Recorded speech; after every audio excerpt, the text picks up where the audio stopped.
All right, picking up with number 13. This problem looks kind of strange, and I think maybe the asterisk threw some people off, because really it's just this. Okay, and then we have to remember that when you multiply um, numbers that share the same base, and this one does, shares 8, you keep the base, and then it's a matter of you have the third power and the negative fifth power. You just add those powers together. 3 plus negative 5 is negative 2.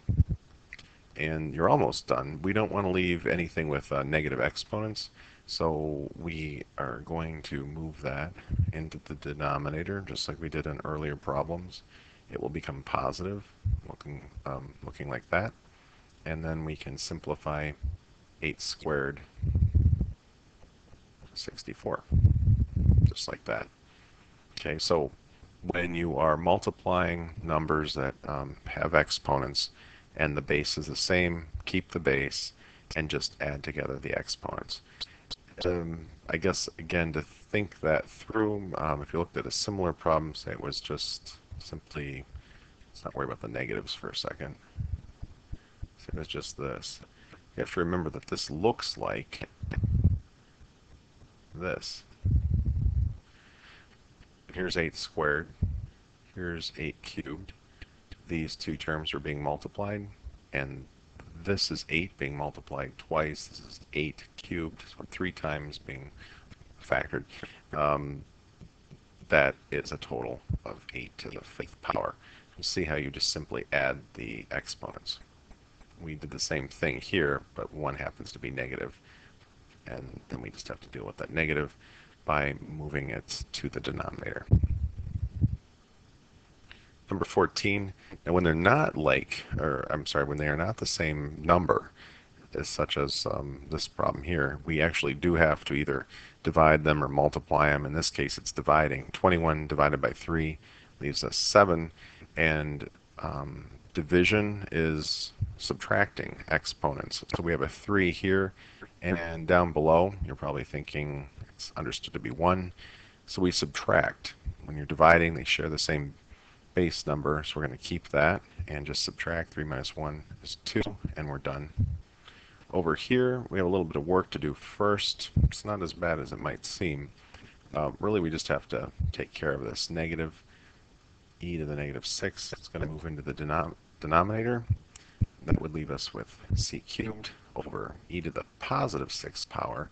E to the positive 5th power is still there. These are being multiplied, so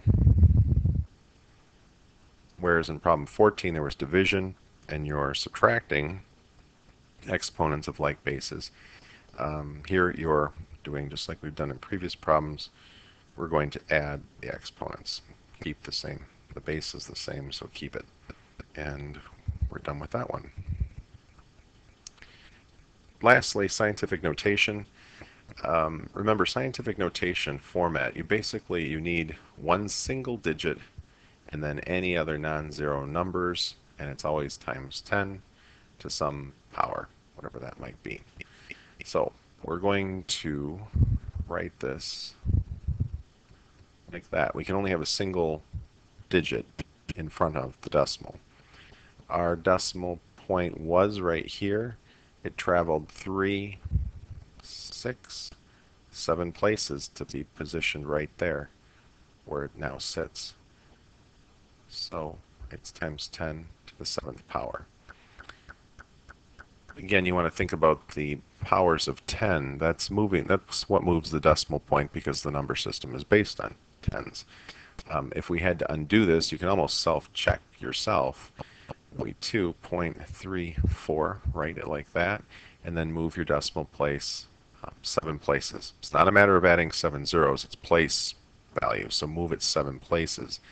1, 2, and then I need 5 more zeros to move it 5 places. And you can see if I put the commas in, a little exaggerated here, but you'd have 23,400,000, just like what you had wanted to start with. But this is the answer right here. Oops, that's 7. All right, and here we have a very small number. Format's still the same, single digit, decimal point, non-zero numbers, times 10 to the power. So we're going to move this decimal forward.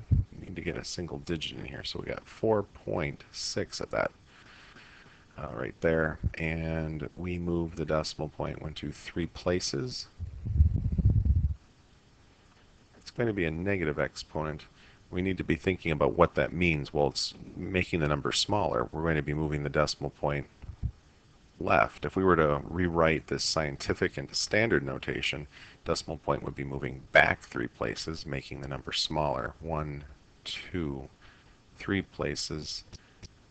Fill in the zeros. You can see we'd be back to the original number that we started with right here. Okay, so again, this is the answer for problem number 17. And I think that's it. We're all set.